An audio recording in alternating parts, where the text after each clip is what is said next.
ഒരു പുതിയ യാത്രയ്ക്ക് പോവുകയാണ്. ഇപ്രാവശ്യം പോകുന്നത് ഫ്രാൻസിൻ്റെ ക്യാപിറ്റലായ പാരീസിലേക്കാണ്. ഫാഷൻ്റെ തലസ്ഥാനം എന്നറിയപ്പെടുന്ന പാരീസ്. അപ്പോൾ എയർപോർട്ടിലേക്കുള്ള വഴിയിലാണിപ്പോൾ. ഞങ്ങളെല്ലാവരും ഉണ്ട്. നമ്മുടെ ഫ്രണ്ട് ജംഷീർ എയർപോർട്ടിലേക്ക് നമ്മൾ ഡ്രോപ്പ് ചെയ്യാൻ വേണ്ടി പോവാണ്.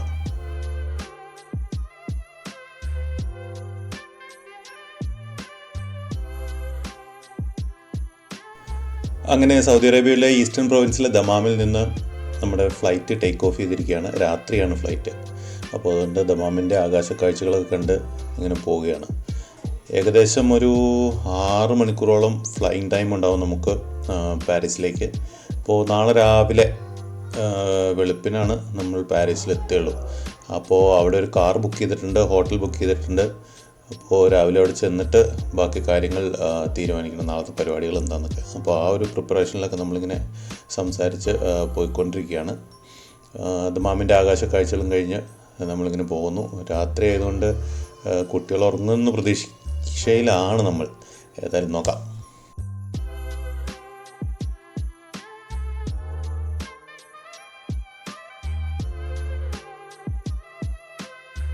നമ്മുടെ പ്രതീക്ഷകളെയൊക്കെ പാടെ തകിടം മറിച്ചുകൊണ്ട് അങ്ങനെ 11 ഉറങ്ങാൻ ഒരു പരിപാടിയില്ലെന്ന് മനസ്സിലായി.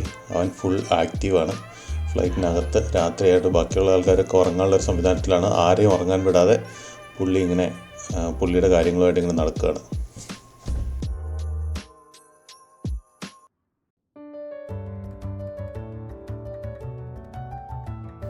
അപ്പോൾ നമ്മൾ പ്രതീക്ഷിച്ച പോലെ തന്നെ നേരം വെളുത്തിരിക്കുകയാണ്. ഫ്ലൈറ്റ് ലാൻഡ് ചെയ്യാറായി എന്നുള്ള അനൗൺസ്മെൻ്റൊക്കെ വന്നു. മേഘങ്ങൾക്കിടയിലൂടെ പ്ലെയിൻ ഇങ്ങനെ പറന്നുകൊണ്ടിരിക്കുകയാണ്. ലാൻഡ് ചെയ്യാൻ തയ്യാറായിക്കൊണ്ട് കുറച്ച് ഡിസെൻഡിങ് സ്റ്റാർട്ട് ചെയ്തിട്ടുണ്ട്. അപ്പോൾ ആ കാഴ്ചകൾ കണ്ട് ഞങ്ങളിങ്ങനെ ഇരിക്കുകയാണ് പാരീസ് എന്ന നഗരത്തെ കാണാൻ വേണ്ടി.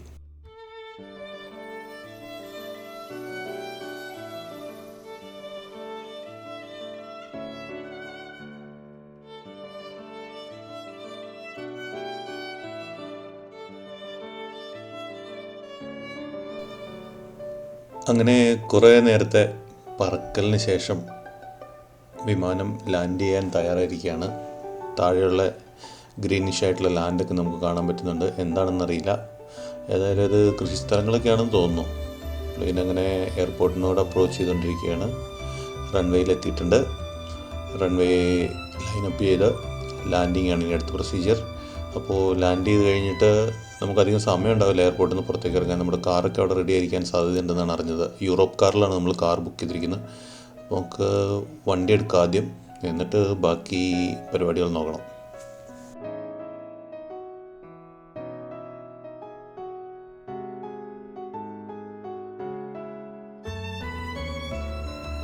അങ്ങനെ നമുക്ക് വണ്ടി കിട്ടി.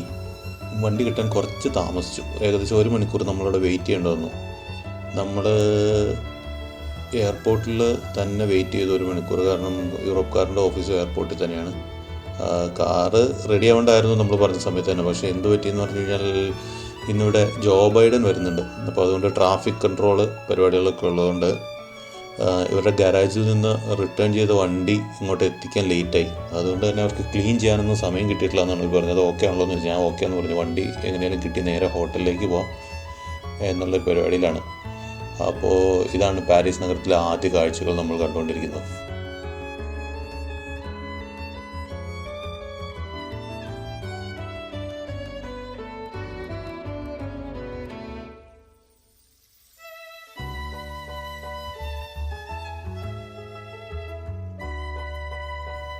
ഫ്ലൈറ്റിൽ നിന്ന് രാത്രി ഒട്ടും ഉറങ്ങാൻ പറ്റിയിട്ടില്ല. അപ്പോൾ ചെറുതായിട്ടൊന്ന് റെസ്റ്റ് എടുക്കണം എങ്ങനെയായാലും. അപ്പോൾ നേരെ ഹോട്ടലിൽ ചെന്നിട്ട് കുറച്ച് റെസ്റ്റ് എടുത്തിട്ട് പാരീസിലെ മെയിൻ ആകർഷണമായ ഐഫൽ ടവർ കാണാം എന്നാണ് നമ്മുടെ പ്ലാൻ. അപ്പോൾ ഇനി ഐഫൽ ടവറിൻ്റെ കാഴ്ചകൾ കുറച്ച് നേരം ഹോട്ടലിൽ പോയി റെസ്റ്റ് എടുത്തിട്ടാണ് നമ്മൾ പോവുക. പിന്നെ ഐഫൽ ടവർ എങ്ങനെയുണ്ടെന്ന് നോക്കാം.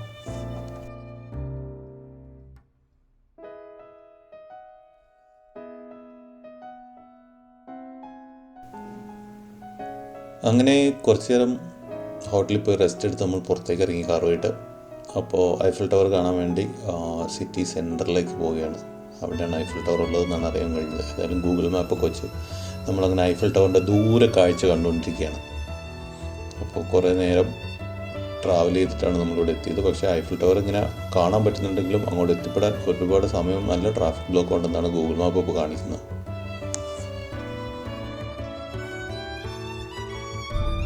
ഇതാണ് നമ്മുടെ ഈഫൽ ടവർ.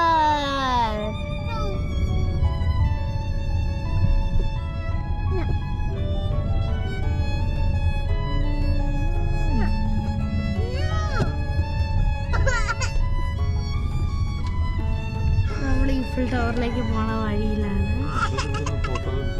നല്ല സീനറിയാണ്, അത്യാവശ്യം വെയിലൊക്കെ ഉണ്ട്. എന്നാൽ നമ്മൾ ഇപ്പോൾ ഈഫൽ ടവറിലേക്ക് പോവുകയാണ്. ഈഫൽ ടവറിലൊരു ലിഫ്റ്റ് ഉണ്ട്, അതിൻ്റെ മേലെ നമ്മൾ കയറി പോകും. പകുതി എത്തുമ്പോൾ നമ്മൾ സ്റ്റെപ്പ് ഇറക്കും.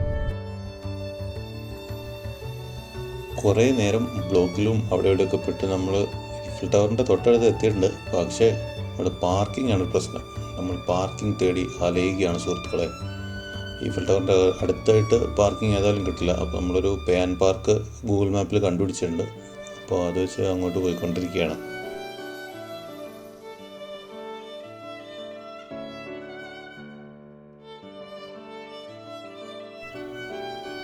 അങ്ങനെ വണ്ടി പാർക്ക് ചെയ്ത് ഈഫൽ ടവർ കാണാൻ വേണ്ടി നടന്നുകൊണ്ടിരിക്കുകയാണ്. അടുത്തൊന്നും പാർക്കിംഗ് കിട്ടില്ല. ഏകദേശം 1 കിലോമീറ്റർ നടക്കാണ്ടെന്നാണ് ഗൂഗിൾ മാപ്പ് കാണിക്കുന്നത്.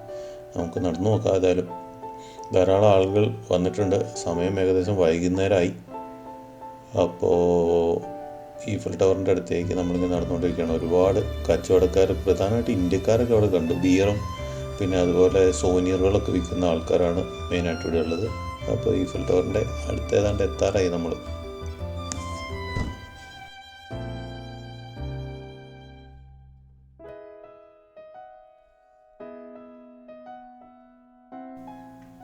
ഈഫൽ ടവറിൻ്റെ ഒരു ചരിത്രം ഒരു പക്ഷേ നിങ്ങൾക്ക് പലർക്കും അറിയായിരിക്കും. അത് പാരീസിൽ 1989 പാരീസ് എക്സ്പോഷർ എന്നൊരു സെലിബ്രേഷൻ അല്ലെങ്കിൽ ഒരു ട്രേഡ് ഷോയ്ക്ക് വേണ്ടിയിട്ട്, ട്രേഡ് എക്സിബിഷൻ എന്നൊക്കെ പറയാം, അതിന് വേണ്ടിയിട്ട് നിർമ്മിച്ചതാണ്. ആ സമയത്ത് ഫ്രഞ്ച് വിപ്ലവത്തിൻ്റെ 100ാം വാർഷികം കൂടിയായിരുന്നു. അപ്പോൾ അതിൻ്റെ കൂടെ ഒരു ഓർമ്മയ്ക്കായിട്ടാണ് ഇവരിത് നിർമ്മിച്ചത്, അത് ഓർത്തിരിക്കാൻ വേണ്ടിയിട്ട്. ഗസ്റ്റാവ് ഐഫൽ എന്നൊരു പ്രശസ്തനായ എഞ്ചിനീയറുടെ നേതൃത്വത്തിലായിരുന്നു ഈ നിർമ്മാണം. അതുകൊണ്ട് തന്നെ അദ്ദേഹത്തിൻ്റെ പേര് തന്നെയാണ് ഈഫൽ ടവറിന് കൊടുത്തിരിക്കുന്നത്.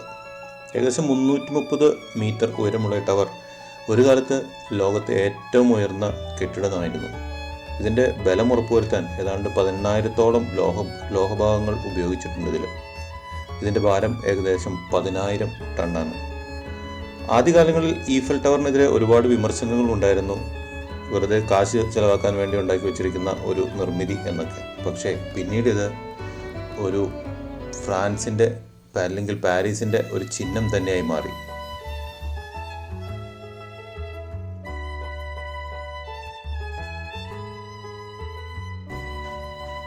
അങ്ങനെ കുറച്ചു നേരം നടന്ന് നമ്മൾ ഈഫൽ ടവറിൻ്റെ ഏകദേശം അടിവശത്തേക്ക് എത്തിയിരിക്കുകയാണ്.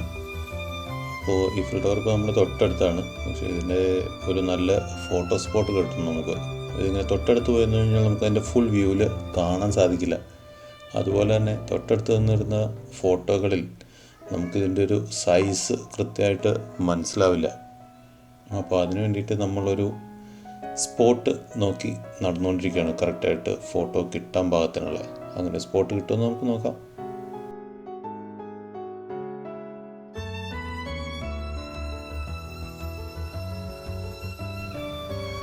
ഈഫൽ ടവർ ഇന്നൊരു ടൂറിസ്റ്റ് അട്രാക്ഷനാണ്. ധാരാളം ടൂറിസ്റ്റുകൾ അതിൽ വരുന്നുണ്ട്, നമുക്ക് കാണാൻ സാധിച്ചു. ഏതായാലും വെറും ഒരു ഇരുമ്പ് കൂട് എന്ന് പറഞ്ഞ് പണ്ട് കളിയാക്കിയിരുന്ന ധാരാളം ഇൻ്റലക്ച്വൽസും ആർട്ടിസ്റ്റുകളും ഉണ്ടായിരുന്നു ഇതിന്. അവർക്കൊക്കെ ഉള്ളൊരു തിരിച്ചടിയാണ് ഇന്ന് ഇത്രയും അധികം ടൂറിസ്റ്റുകൾ ഇവിടെ വരുന്നത്. ഇന്ന് ലോകത്തിൽ ടിക്കറ്റ് വെച്ച് കാണാൻ പോകുന്ന ഒരു മോണുമെൻറ്റിൽ ഏറ്റവും കൂടുതൽ വിസിറ്റേഴ്സ് വരുന്ന ഒരു മോണുമെൻ്റാണ് ഈഫൽ ടവർ. നമുക്ക് ഇതിൻ്റെ ചുവട്ടിൽ നിന്നുള്ള കാഴ്ചകൾ കാണാം.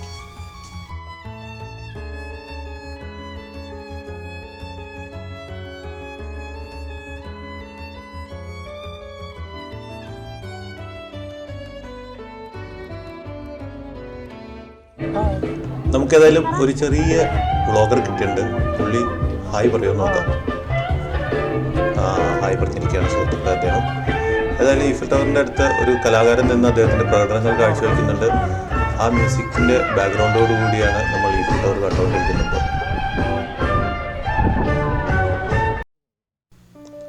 അങ്ങനെ നമ്മൾ നടന്ന് ഒരു നല്ല ഫോട്ടോ സ്പോട്ടിൽ എത്തിയിരിക്കുകയാണ്. എവിടെ നിന്ന് കഴിഞ്ഞാൽ ഈഫിൽ ടവറിൻ്റെ സൈസ് മനസ്സിലാക്കി നമുക്ക് ഫോട്ടോ എടുക്കാൻ പറ്റും. ഏതായാലും അവിടെ നിന്ന് കുറച്ച് ഫോട്ടോകളൊക്കെ പകർത്തി ഞങ്ങൾ അടുത്ത കാഴ്ചകളിലേക്ക് നടക്കുകയാണ് ഈഫിൽ ടവറിൻ്റെ പരിസര പ്രദേശങ്ങളിലുള്ള. അപ്പോൾ ഈഫിൽ ടവറിൻ്റെ അടുത്തൊക്കെ സോവനിയറുകളും പിന്നെ വാട്ടറും കാര്യങ്ങളൊക്കെ വിൽക്കാനുള്ള ആൾക്കാരുണ്ടെന്ന് ഞാൻ നേരത്തെ പറഞ്ഞിരുന്നില്ലേ. അവരൊക്കെ ഏകദേശം അനധികൃതമായ ആൾക്കാരാണെന്ന് തോന്നുന്നു. കാരണം അതുപോലത്തെ ഒരു സെറ്റപ്പിലാണെന്നാണ് അവർ ഇതൊക്കെ വിൽക്കുന്നത്.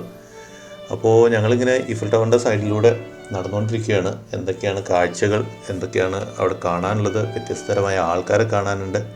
ഇതൊക്കെ കണ്ടുകൊണ്ട് നമ്മളിങ്ങനെ പോകുന്നു. ഏതായാലും അപ്പോൾ നമ്മൾക്കൊരു ആളെ കിട്ടിയിട്ടുണ്ട്. മിക്കി മൗസ് ഒന്ന് നമുക്കൊരു ഷെയ്ക്കാനും ടാറ്റയൊക്കെ തന്നിട്ട് പോയി. എന്തിനാണെന്ന് നമുക്ക് മനസ്സിലായില്ല. പുള്ളി എന്തൊക്കെയോ പറഞ്ഞിട്ട് പോയി. മിക്കി മൗസിൻ്റെ ഭാഷയിലാണ് പറഞ്ഞത്. അതുകൊണ്ട് നമുക്ക് കാര്യമായിട്ടൊന്നും പിടിയിട്ടില്ല.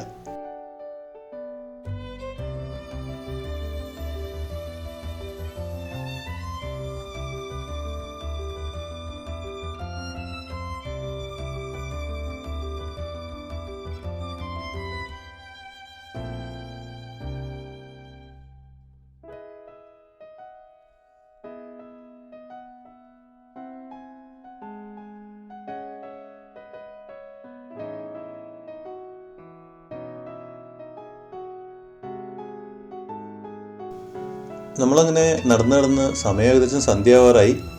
അപ്പോൾ ഈഫിൽ ടവറിൻ്റെ അടുത്ത് തന്നെയുള്ള സെൻ നദിക്കരയിലേക്കാണ് നമ്മളിപ്പോൾ പോയിക്കൊണ്ടിരിക്കുന്നത്. അപ്പോൾ ഈഫിൽ ടവർ എവിടെ നിന്നാലും കാണാമെന്നുള്ളതുകൊണ്ട് ഈ നദിക്കരയിൽ നിന്ന് നമുക്കിത് കാണാൻ പറ്റും. ഏതായാലും ആ നദിയിലൂടെ ക്രൂസ് ഷിപ്പുകളൊക്കെ ഉണ്ട്, ഫ്ലോട്ടിംഗ് റെസ്റ്റോറൻറ്റുകളുണ്ട് എന്നൊക്കെയാണ് അറിയാൻ കഴിഞ്ഞത്. നമുക്ക് ഏതെല്ലാം കാഴ്ചകളൊക്കെ ഒന്ന് കണ്ടു നോക്കാം.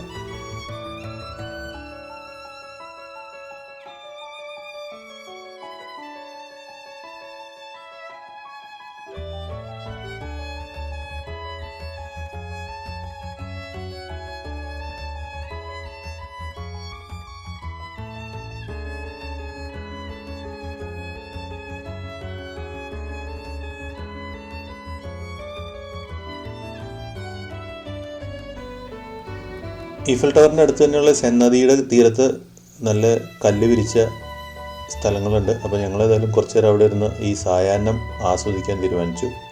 അപ്പോൾ ഈഫിൽ ടവർ ഇവിടെ നിന്ന് തൊട്ടടുത്ത് നിന്നാൽ തന്നെ കാണാം. ഈ സെൻ നദി ഏകദേശം 650 കിലോമീറ്ററോളം നീളമുള്ളൊരു നദിയാണ്. ഫ്രാൻസിൻ്റെ ഏറ്റവും പ്രധാനപ്പെട്ട നദികളിൽ ഒന്ന് തന്നെയാണ്. ഈ ഈഫിൽ ടവറിൻ്റെ സമീപത്തോടുകൂടെ ആയതുകൊണ്ട് അതിൽ ധാരാളം ടൂറിസ്റ്റ് ആക്ടിവിറ്റീസ്, അതായത് ബോട്ടിംഗ്, ക്രൂയിസിങ് അങ്ങനെയുള്ള പരിപാടികളൊക്കെ ഇവിടെ നടന്നുകൊണ്ടിരിക്കുന്നുണ്ട്. ധാരാളം ആളുകൾ അത് ഉപയോഗിക്കുന്നുണ്ട്. നമ്മൾ ആ കാഴ്ചകളൊക്കെ കണ്ടിങ്ങനെ നദീതീരത്ത് നിൽക്കുകയാണ്.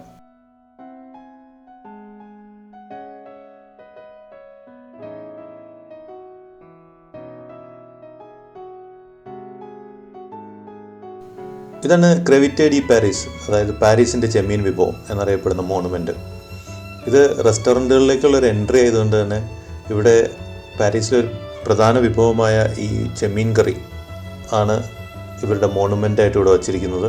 ഇതിൻ്റെ തൊട്ട് ബാക്ക്ഗ്രൗണ്ടിൽ തന്നെയാണ് ഈഫിൽ ടവറും ഉള്ളത്. അപ്പോൾ നമ്മൾ ഈഫിൽ ടവറും കാണാൻ പറ്റും. അതല്ലാതെ ധാരാളം ഫ്ലോട്ടിംഗ് റെസ്റ്റോറൻറ്റുകളാണ് കാണുന്നത് റൈറ്റ് സൈഡിൽ. അപ്പോൾ ഈ റെസ്റ്റോറൻറ്റിൽ നിന്ന് ഭക്ഷണം കഴിക്കാം ഈഫിൽ ടവറിൻ്റെ ബാക്ക്ഗ്രൗണ്ടിൽ. പിന്നെ അതൊരു നദിയിൽ തന്നെയുള്ളൊരു റെസ്റ്റോറൻ്റ് എന്നുള്ളൊരു ഫീലിംഗ് കിട്ടും. ശരിക്കും ഇതൊരു ഫ്ലോട്ടിംഗ് റെസ്റ്റോറൻ്റാണ്.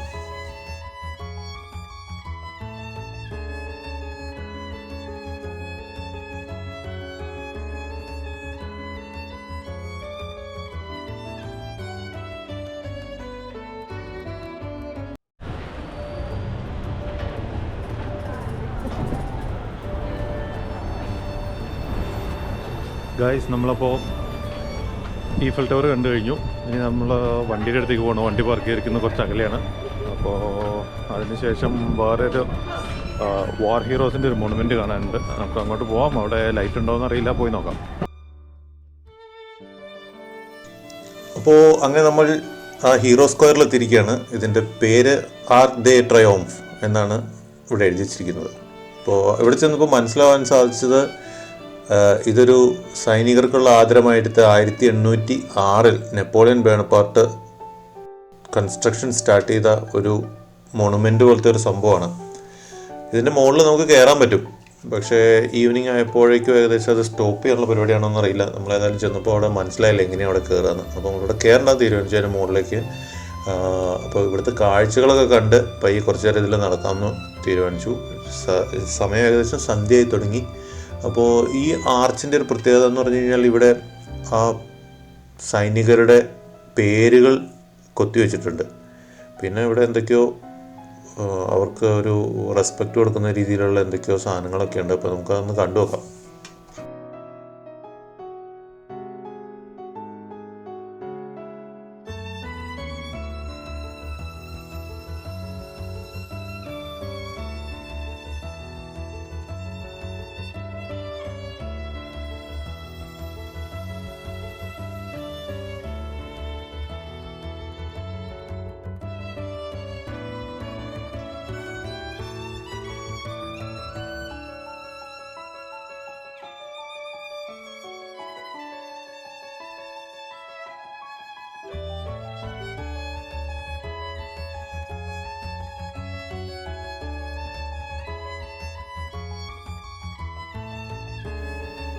$50 മീറ്റർ ഉയരമുള്ള ഈ ടവറിൻ്റെ ചുമരുകളിൽ സൈനികരുടെ ചിത്രങ്ങൾ പോലെയുള്ള ശില്പങ്ങൾ കാണാം. അതുമാത്രമല്ല അതിൽ ധാരാളം കാര്യങ്ങൾ ഫ്രഞ്ചിലാണെന്ന് തോന്നുന്നു എഴുതി വെച്ചിട്ടുണ്ട്. പക്ഷെ നമുക്ക് വായിക്കാനറിയില്ല. പിന്നെ അത് മനസ്സിലായത് യുദ്ധ ചരിത്രങ്ങൾ അല്ലെങ്കിൽ യുദ്ധ കഥകളാണ് ഇവിടെ എഴുതി വെച്ചിരിക്കുന്നത്. പിന്നെ ആ സൈനികരുടെ പേരുകളും എഴുതി വെച്ചിട്ടുണ്ട്. അത് മാത്രമല്ല ഐഡൻറ്റിഫൈ ചെയ്യാൻ പറ്റാത്ത ഒരു സൈനികൻ്റെ കുഴിമാടവും അവിടെ ഉണ്ട് എന്നാണ് മനസ്സിലായത്. അവിടെ വിളക്കുകളൊക്കെ കത്തിച്ച് വെച്ച ആൾക്കാരൊന്ന് റെസ്പെക്റ്റ് കൊടുക്കുന്നുണ്ട്. അപ്പോൾ അതിൽ നിന്ന് അതാണ് മനസ്സിലായത്. പിന്നെ വായിക്കുമ്പോഴൊക്കെ അതാണ് മനസ്സിലാകുന്നത്.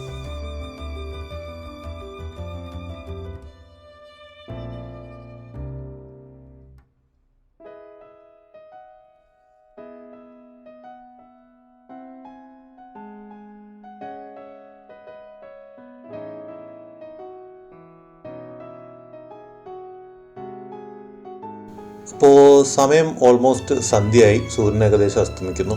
അപ്പോൾ നമ്മൾ തീരുമാനിച്ചു ഇനിയിപ്പോൾ തിരിച്ച് ഹോട്ടലിലേക്ക് പോയിട്ട് ഈഫൽ ടവറിൻ്റെ രാത്രി കാഴ്ചകൾ കാണാൻ വേണ്ടി ഒന്നുകൂടി ഇങ്ങോട്ട് തിരിച്ചു വരാൻ ആലോചിച്ചു. അപ്പോൾ ഏതായാലും നമുക്കിനി ഈഫൽ ടവറിൻ്റെ രാത്രി കാഴ്ചകൾ എങ്ങനെയുണ്ട് നോക്കാം. ഹലോ ഗായ്സ്, ഇപ്പോൾ നമ്മൾ ഒരു പാർക്കിങ്ങിലാണ്. നമ്മളിപ്പോൾ വീണ്ടും ഈഫൽ ടവറിലേക്ക് പോവാണ്. രാത്രിയിലത്തെ വിഷൻ കാണാൻ വേണ്ടി നമ്മളിപ്പോൾ പോകും. ഇപ്പോൾ നമ്മൾ പാർക്കിങ്ങിലാണ്, അണ്ടർഗ്രൗണ്ട് പാർക്കിങ്ങിലാണ്. ഒരു €7 ഒക്കെ വരും. പക്ഷെ എന്നാലും ഓൾ ഫോർ ഗുഡ് കോസ്. അങ്ങനെ നമ്മൾ ഈഫൽ ടവറിൻ്റെ നൈറ്റ് വ്യൂ കാണാൻ എത്തിയിരിക്കുകയാണ്. ഇതാണ് ഈഫൽ ടവറിൻ്റെ നൈറ്റ് വ്യൂ. ലൈറ്റ് കിട്ടുന്ന കാണാൻ നല്ല രസമുണ്ട്.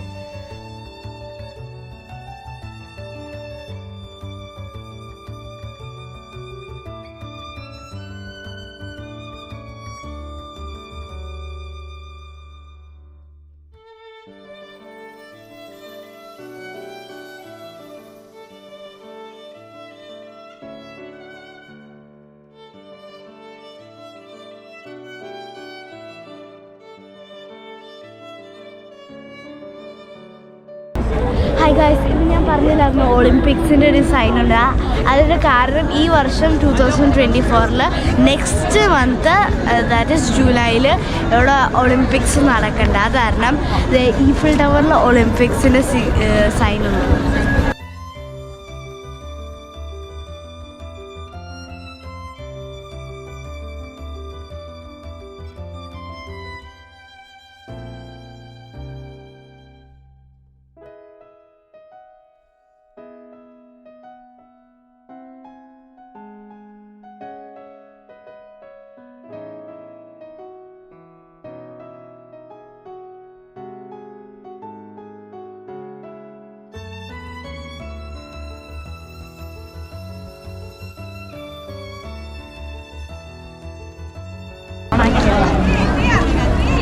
ഇവിടെ എല്ലാം മിന്നിത്തിളങ്ങുന്ന ബൾബൊക്കെ ഉണ്ട്. പക്ഷെ അത് ഓണാക്കിയിട്ടില്ല. കുറച്ച് നേരം കഴിഞ്ഞിട്ട് ഓണാക്കുള്ളൂ. ലൈക്ക് രാത്രി ക്യാമറ, ലൈക്ക് മിഡ് നൈറ്റ് ക്യാമറത്തേക്ക് ഓണാക്കും.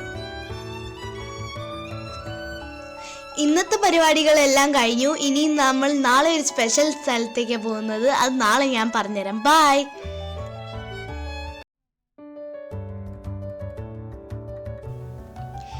ഇപ്പൊ നമ്മൾ ആ സർപ്രൈസിലേക്ക് പോയിക്കൊണ്ടിരിക്കുകയാണ്. ആ സർപ്രൈസിന്റെ പേരാണ് പാരീസിലത്തെ ഡിസ്നിലാൻഡ്.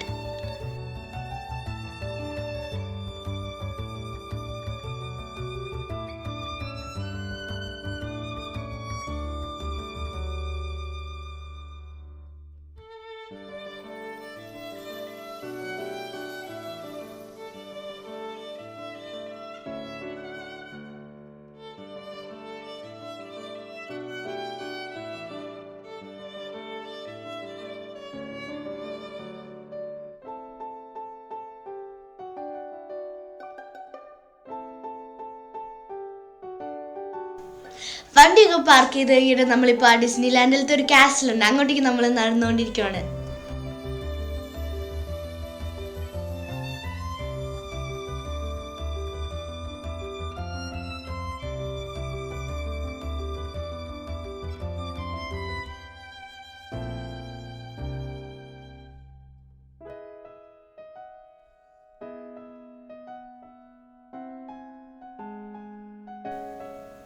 അപ്പം നമ്മൾ എന്താ പറയുന്നത് ആ കാസലിൻ്റെ അടുത്തെത്തി. ഇവിടെ ചെന്നപ്പോഴാണ് മനസ്സിലായത് നമ്മൾക്ക് എന്താ പറയണേ ഈ ടിക്കറ്റ് അഡ്വാൻസ് ആയിട്ട് എടുക്കണം. ഇവിടെ ചെന്നിട്ട് എടുത്തു കഴിഞ്ഞാൽ എടുക്കാൻ പറ്റില്ല. അപ്പോൾ നമ്മൾ എന്താ പറയുന്നത് ഈ പുറത്തത്തെ കാഴ്ചയൊക്കെ കാണുകയാണ്. നല്ല ഫൗണ്ടെയിൻസും എല്ലാം ഉണ്ട്, നല്ല മ്യൂസിക്കൊക്കെ പ്ലേ ചെയ്യുന്നുണ്ട് ഇവിടെ. ഡിസ്നിലാൻഡിലേക്ക് പോകുന്നവർ പ്രത്യേകം ശ്രദ്ധിക്കുക, അറ്റ്ലീസ്റ്റ് ഒരു മാസം മുമ്പ് ടിക്കറ്റ് അഡ്വാൻസ് ആയിട്ട് എടുത്തു വയ്ക്കണം. അല്ലെങ്കിൽ ഇവിടെ കയറാൻ പറ്റുമെന്ന് വിചാരിച്ചിരിക്കണ്ട.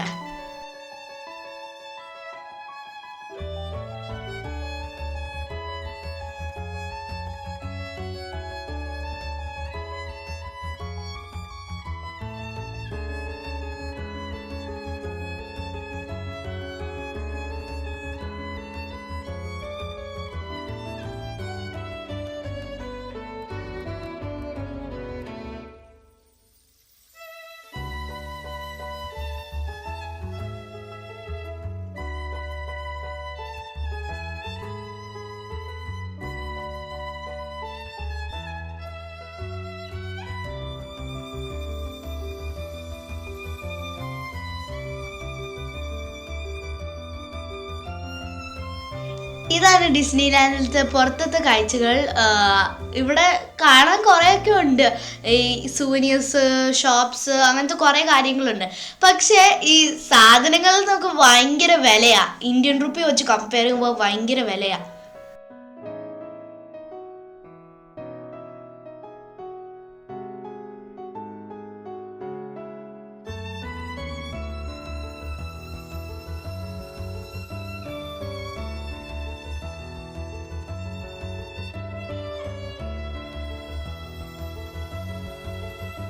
അപ്പം ഞങ്ങൾക്ക് വിശന്നിട്ട് ഞങ്ങൾ ഇവിടെ ഫുഡ് കഴിക്കുന്ന സ്ഥലമൊക്കെ പോയി തരിഞ്ഞ് മക്ഡൊണാൾഡ്സ് എത്തി. മക്ഡൊണാൾഡ്സിലാണെങ്കിൽ സൂചി കുത്താൻ വരെ സ്ഥലമില്ല. അപ്പോൾ ഞങ്ങൾ വണ്ടിയിലേക്ക് പോയിട്ട് വേറെ സ്ഥലത്തേക്ക് പോകാമെന്ന് തീരുമാനിച്ചു.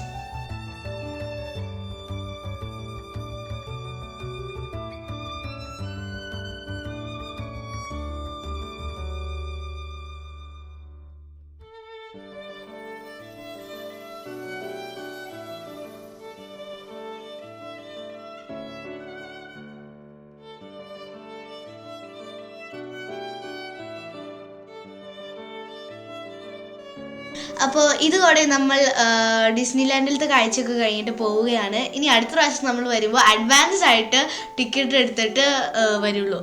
അന്നേരം നിങ്ങൾക്ക് ഡിസ്നിലാൻഡിലത്തെ ഉള്ളിലത്തെ കാഴ്ചകളെല്ലാം കാണിച്ചു തരാം.